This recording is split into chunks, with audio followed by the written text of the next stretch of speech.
가기사는 증시 각도기. 안녕하세요. 증시나치 반지원입니다. 네, 안녕하십니까. 각도기 각산준입니다. 네. 저는 생각보다 시장이 조금 약했습니다. 한국 시장이. 네. 생각보다 약했다고요? 네네. 이거보다는 조금 더 잘 버틸 것 같았는데 생각보다 확실히 미국 시장 영향을 많이 받네요. 그래요? 제 생각보다는 그렇습니다. 저는 이것도 양호했다라고 네. 생각이 들어요. 네. 나스닥은 4% 빠졌어요. 네. S&P 2.7% 빠졌고, 근데 코스피는 1.3% 하락했고, 코스닥은 0.6% 하락을 했습니다. 네.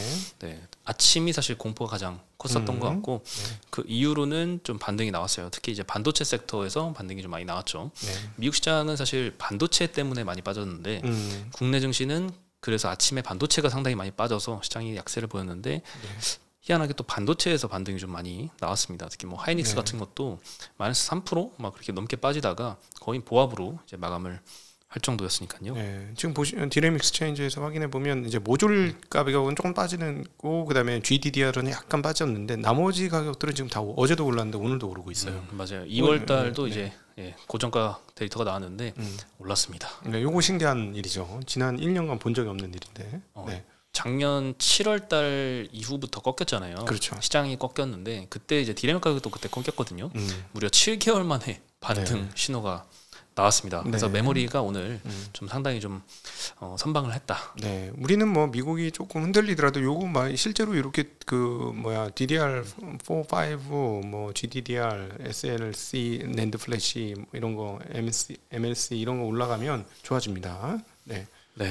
오늘 사실 뭐 테슬라가 15% 하락했기 때문에 2차전 지주도 좀 많이 빠졌고요. 그리고 마이크론도 한 6% 빠졌고, 엔비디아 5% 빠졌고, 알파벳, 애플 이런 데 4, 5%씩 빠졌고, 팔란티어 10% 빠졌고, 이렇게 AI 관련 쪽이 다 빠지니까 반도체도 많이 약했는데 오늘 삼전, 하이닉스 다 보합으로 마감을 했고요. HBM 뭐 관련 소부장들도 마찬가지로 한 5%, 막 6%씩 막 급락하다가 마이너스 한 1%대로 전반적으로 마감은 했습니다. 반도체 쪽에서는 많이 반등이 나왔고요. 2차 던지도 최악보다는 많이 좀 낙폭을 줄였는데 그래도 뭐 LG엔솔, 삼성 SDI, 에코프로 PM, 포스코홀딩스 다 2에서 4% 사이로 또 하락세로 끝났고요.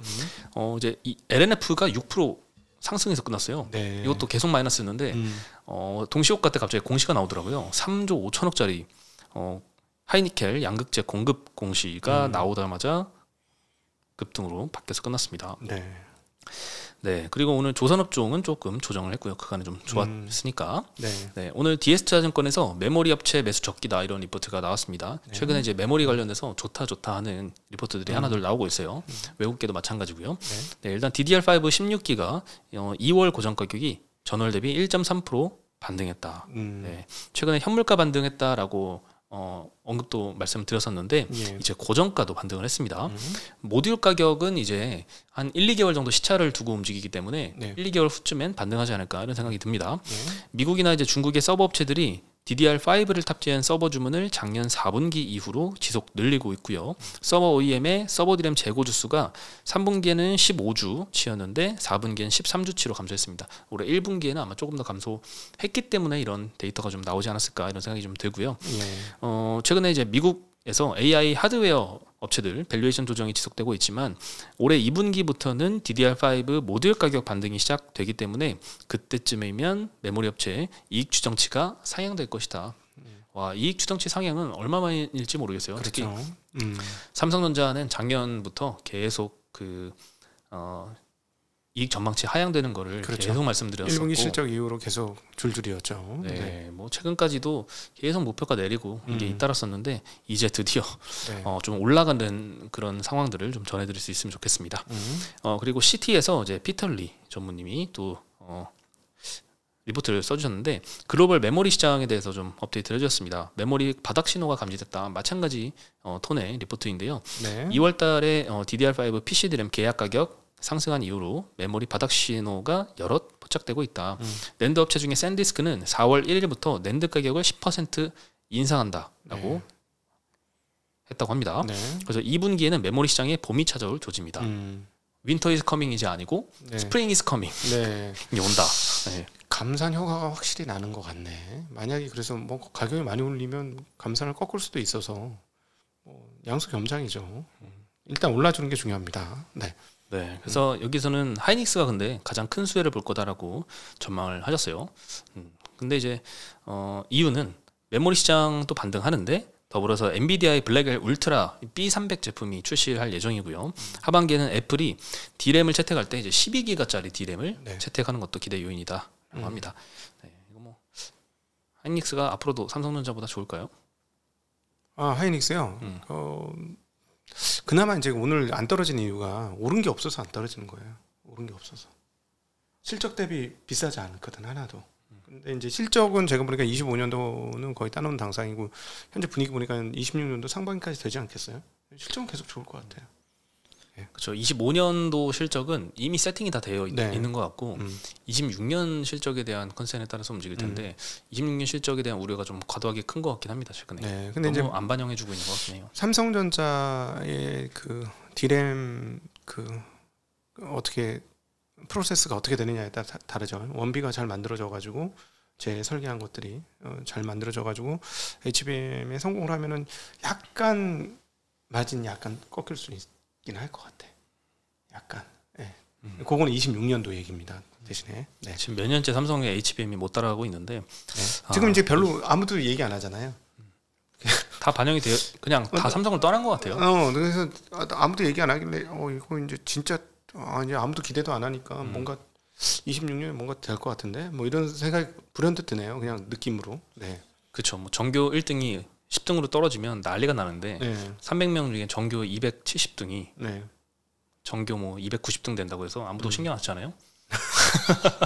너무 모멸적인 표현인데 이거는 삼성전자 입장에서. 아니 뭐 굳이 뭐 삼성을 이야기한 건 아니고 네, 네. 어쨌든 뭐 삼성전자는 악재가 나와도 더 이상 주가가 빠지지 않고 있어요. 예. 네. 네, 그래서 조금만 잘해줘도 네. 주가가 많이 반영을 해주지 않을까 생각이 듭니다. 근데 확실히 레거시의 삼성이기 때문에 레거시 좋아진다는 뉴스는 삼성한테 굉장히 호재입니다. 그렇죠. 네. 작년 한때 삼성의 투자 포인트가 이제 HBM 못해도 레거시 쪽만 좋아져도 네. 이익의 증가분은 하이닉스보다 훨씬 더 효과가 클 것이다. 이런 게 하나의 투자 포인트였잖아요. 예. 네, 아직도 좀 유효한 것 같습니다. 근데 어쨌든 뭐 AI의 사용의 범위는 조금씩 커지고 있는 거 아니에요.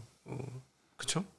그러면 D램의 수요는 아까 그 애플에서 12기가 기본 이제 12기가 탑재 얘기가 나오듯이 그 스마트폰이 12기가 탑재하면 뭐 노트북은 다른 핸드폰은 다 마찬가지 아니겠어요? 그게 근데 늘어나는 폭이 굉장히 큽니다. 그러니까 예를 들어 8기가 쓰는 게 12기가면 50% 아니겠습니까? 엄청 큰 거예요, 그거. 네. 그렇게 봐야 될 것 같습니다. 맞습니다. 네. 그리고 또 AI가 진짜 기반이 좀 넓어지는 것 같아요. 우리가 모바일에서 뭐 온디바이스 AI 이런 거에 대한 기대는 좀 컸는데 AI TV 들어보셨어요? 아니요, 안 들어봤습니다. 내일 출시가 됩니다. 예, LG전자에서 내일부터 AI TV를 판매한다라고 합니다. 네. LG전자 주가도 진짜 막 계단식으로 막 내려 꽂았더라고요. 네. 그러다가 오늘 좀 한 4% 정도 반등이 있었는데 일단 내일 판매 시작하는 이제 AI 기능 탑재된 TV는 8K 네오 QLED 그리고 QLED TV 이런 거라고 합니다. 네. 뭐 홈 인사이트 기능이 있어서 사용자의 생활 패턴을 고려해서 필요한 행동을 추천을 한다고 하네요. 그리고 홈 모니터링을 통해서 집안의 이상 움직임을 감지를 한대요. 그러면 뭔가 카메라가 달려 있는 카메라 달려있겠네. 의미인 것 같아요. 네, 카메라 달려있겠죠. 네, 그래서 뭐 혹시 뭐 도둑 들어오면 뭐 알림이 온다던가 뭐 이런 기능인지 잘 모르겠습니다. 그리고 뭐 클릭 투 서치라는 기능은 이제 AI 기능이 이 리모컨 버튼으로 생깁니다. 그래서 리모컨 버튼 중에 이제 AI 기능이 있는 거 딱 누르면 바로 이제 뭔가 음성 대화를 시작하거나 뭐 이럴 수 있는 것 같아요. 그리고 뭐 AI 챗봇도 있고 AI 맞춤화면 등 여러 가지 AI 기능들을 탑재를 했다고 합니다. 아니 근데 TV 리모컨은 키보드처럼 바뀌어야 되는 거 아니야 이제는? 그거 말도 안 되는 거 가지고 글자 할 때 옆으로 옮겨가지고 기억 기억 이렇게 누르는 거 하잖아요. 막 미칠 것 같은데 나는 그거. 그렇죠. 그냥 키보드 이렇게 조그만 걸로 해가지고 드럭드럭 치게 해줘야 되는 거 아니야? 근데 리모컨의 맛은 그 누워가지고 한 손으로 이렇게 하는 거 그 맛이잖아요.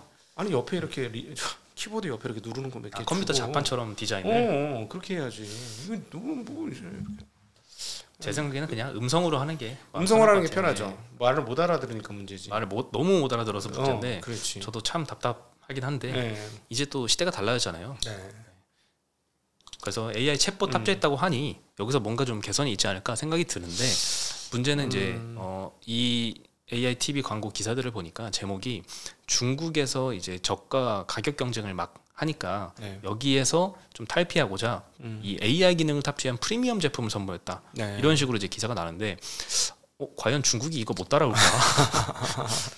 과연 못 따라올까 생각이 들어요. AI가 우리보다 뒤지지 않죠. 네, 딥시크 붙이면 네. 바로 훨씬 더 뛰어난 성능의 TV가 나올 것 같아서 네. 이걸로 좀 부담을 내려놓기는 너무 네. 좀 위험한 상황인 것 같다는 생각이 좀 드네요. 네. 여전히 AI의 TV 시장의 경쟁은 여전히 좀 힘든 마켓인 것 같아요. 예. 네. 그리고 뭐 GPT에서도 보이스 기능 그거 엄청 훌륭하잖아요. 거의 뭐 저도 진짜 놀라운데 네. 뭐 그러니까 수유하면서도 막 그 GPT랑 막 대화를 계속 이어갈 수 있을 정도로 네. 그냥 손 아무 필요 없이 그냥 말로만 이렇게 말을 잘 진행되잖아요. 알아들어요. 옛날보다 확실히 그죠? 네. 네, 그냥 모든 걸 다 GPT에 의존을 하고 있는데 그 정도 수준의 이제 기능은 탑재가 돼야 되지 않을까 챗봇도 네, 라는 생각이 듭니다. 못하지. 못하면 안 될 것 뒤에 같은데. 서버가 있어야 되는데 어떻게 해? 그지? 네, 네.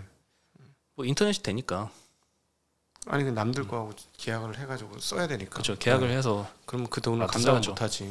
네. 뭐 애플도 이제 GPT랑 이제 연계를 하고 삼성도 제미나이랑 연계를 해서 핸드폰에 네. 이제 들여왔잖아요. 네, 그래서 삼성페이 이렇게 엄지손가락으로 싹 올리면 바로 삼성페이 실행되듯이 네. 조금 옆에 부분을 엄지로 싹 올리면 제미나이가 바로 켜지거든요. 네. 그래서 내가 지금 보고 있는 화면에서 뭔가 궁금한 게 생겼다. 옆에 거 싹 올리면 바로 제미나이가 지금 보고 있는 화면에 대해서 이렇게 이야기를 해주거든요. 네네. 근데 TV에서도 충분히 그런 게 탑재가 될 수 있지 않나 이런 생각이 좀 듭니다. 그렇죠. 이제 얼마 안 남긴 한 것 같습니다. 이제 이 말로 다 통하는 자 말이 되면 이제 누가 제일 좋은 애플 비전 프로하고 이런 놈들이 아주 어떻게 되는지 그것도 관심이 커지는 거죠. 메모리 폭증됩니다. 만약에 그렇죠. 그렇게 되면. 네. 그리고 이거는 이제 어제 뉴스인데 좀 지금이라도 좀 말씀을 드리려고 하는데 일단 트럼프가 캐나다의 관세 부과를 4월 달부터 한다라고 알려져 있잖아요. 여기에서 국내 정유주는 오히려 여기서 기회를 찾고 있다고 합니다. 네. 캐나다산 원유도 관세 대상인데 25%는 아니고 10% 부과가 앞두고 있습니다. 네. 네, 캐나다는 그동안 이제 원유를 생산하면 하루 생산분의 약 80% 수준은 미국에다 수출을 했거든요. 예. 네, 그래서 우리는 이제 가져가고 싶어도 가져갈 게 없었어요. 왜냐면 캐나다산이 뭐 두바이나 WTI보다 훨씬 싸기 때문에 한 20% 정도 싸더라고요. 네. 그래서 이거 갖고 오면 너무 좋을 텐데 그동안 미국한테만 주니까 우리가 못 가져왔습니다. 근데 네. 관세가 10% 붙으면 캐나다가 이제 미국한테 안 주고 다른 데다가 새로운 판로를 개척할 수 있다는 거죠. 여기서 네. 우리가 우리나라 정유 3사가 요거를 가져오기 위해서 열심히 추진 중이라고 합니다. 네. 네. 갑자기 뭐 4월 2일 날 가서 트럼프가 관세 부과 안 할 거다 이러면 뭐 말짱 도루묵일 것 같긴 한데 어쨌든 관세 부과가 된다면 우리나라 그 정유사들한테는 좀 기회가 될 수 있지 않을까. 그래서 SK에너지, GS칼텍스, 현대오일뱅크 전부 다 캐나다산 원유 도입에 긍정적이라고 하고 최종 평가까지 다 해봤는데 두바이 원유와 큰 차이가 없어서 정유 시설에 바로 도입이 가능하다고 합니다. 네. 근데 뭐 많이는 도입 못하는 것 같아요. 국내 정유 설비에 주입할 수 있는 비율이 최대 10%다. 안 맞죠, 안 맞아. 왜냐하면은 우리는 이제 이란산 쪽이나 이런 중동 쪽에 그 약간 이 그 경질류, 중질류 하잖아요. 거기에 맞춰서 이 탑을 다 세워놔가지고 좀 다른 거죠. 네. 근데 뭐 비슷하다고 하는데 그래도 뭐 10%까지밖에 못 채운다고 하네요. 네. 네. 또 이익 개선 효과는 있을 것 같습니다. 네. 네. 그리고 오늘 11일이라서 10일까지의 수출 잠정치가 나왔는데 라면 수출이 역대 최고치를 또 기록을 했습니다. 3월 달에 10일까지 데이터인데 일평균 632만 불. 2월 달이 사실 2월 달에도 최고치였거든요. 네. 605만 불. 1월 달에도 최고치였거든요. 597만 불. 계속 최고치를 경신하고 있는데 3월 달은 특히 더 폭이 큰 것 같아요. 물론 이제 10일까지 데이터라서 말일까지 데이터로 좀 봐야겠지만 전년 동기 이제 24년 3월 달 일평균 데이터가 458만이었는데 그때 대비해서 38%나 증가했습니다. 예. 놀라운 상승세가 계속 이어지고 있습니다. 네, 근데 음식료도 여전히 그 애널리스트들 의견을 들어보면 관세 우려에서 자유로울 수 없는 업종이 음식료다라고 하거든요. 언제든지 관세 부과가 되면 네. 타격을 받을 수 있는 업종이다라고 해서 우려는 있는데 근데 이렇게 데이터가 막 계속 미친 듯한 데이터가 계속 나오다 보니까 주가는 그래도 잘 방어력 높은 모습을 보이고 있는 것 같습니다. 근데 중국처럼 그럴 수는 있겠네요. 왜냐면은 그 관세 올라오기 전에 먼저 사놓는 거가 약간 있을 수 있겠네요. 그럴 수도 있죠. 그거는 감안하긴 해야 되겠다. 그렇죠. 예. 네. 그리고 삼성전기가 유리기판의 시생산이 임박 했습니다. 세종공장에서 생산을 한다고 하네요. 이게 사실 오래전부터 준비하던 거예요. 네, 좀 SKC 자회사인 앱솔릭스가 미국 조지아주 공장에서 생산을 하는데 삼성전기는 이제 세종에서 생산해서 수출을 할 것 같아요. 그래서 최종 테스트 확인 절차만 남았고 이제 처음으로 상용화 될 수도 있을 것 같습니다. 그래서 오늘 뭐 유리기판 관련주들이 좀 올랐습니다. 삼성전기도 2% 올랐고 필옵틱스는 10%, 캠트로닉스 3%대, SKC도 1.5% 정도 상승해서 마감을 했습니다. 네. 마지막으로 T로보틱스가 오늘 상한가를 갔습니다. 여기는 이제 스마트 공장, 그러니까 공장 안에 자동 물류 로봇 만드는 회사거든요. 근데 이 물류 로봇 만드는 데 있어서 레인보우 로보틱스와 MOU를 체결을 했습니다. 레인보우 로보틱스는 이제 삼성전자가 투자를 해서 앞으로 여기는 이제 보장된 이 매출처들이 좀 보장이 돼 있는 회사잖아요. 그래서 T로보틱스가 여기하고 MOU를 체결했으니 T로보틱스의 매출처도 좀 훨씬 더 다변화되겠다 이런 기대가 좀 형성이 된 것 같습니다. 기존에 아마 그 SK 쪽하고 거래를 많이 했던 회사죠. 네, 회사가. 이노베이션 공장에 납품 이력도 있고 열심히 좀 하고 있는 회사인 것 같아요. 그래서 오늘 뭐 로봇주들도 많이 상승을 했고요. T로보틱스는 상한가를 갔습니다. 어쨌든 뭐 결과적으로는 잘 견뎠다. 맷집이 좋아졌다. 이런 정도 표현해도 틀리진 않은 것 같습니다. 한국 시장이. 올해 뭐 1월달에 미국 좀 오를 때. 미국보다 더 많이 올랐잖아요. 2월 이후에 미국 시장이 좀 떨어질 때 조금 우리가 덜 떨어졌어요. 근데 이제 올 한 해 연말로 보면은 미국 대비해서는 좀 퍼포먼스가 훨씬 더 그래도 좀 좋길 기대하고 있습니다. 근데 약간 조금 아쉽기는 해요. 근데 오늘 아시아권 뭐 일본 같은 경우도 꽤 많이 떨어졌으니까 영향 안 받을 수가 없었으니 그렇게 하는데 조금 아쉽긴 합니다. 근데 어쨌든 계속 주장하는 바 상법 개정되면 새로운 세상은 열린다. 저는 거기에 대한 확신은 뭐 분명히 가지고 있습니다. 외국인들 투자자들의 생각이 완전히 달라질 거예요. 한국 시장에 대한. 저희는 여기서 인사드리겠습니다. 안녕.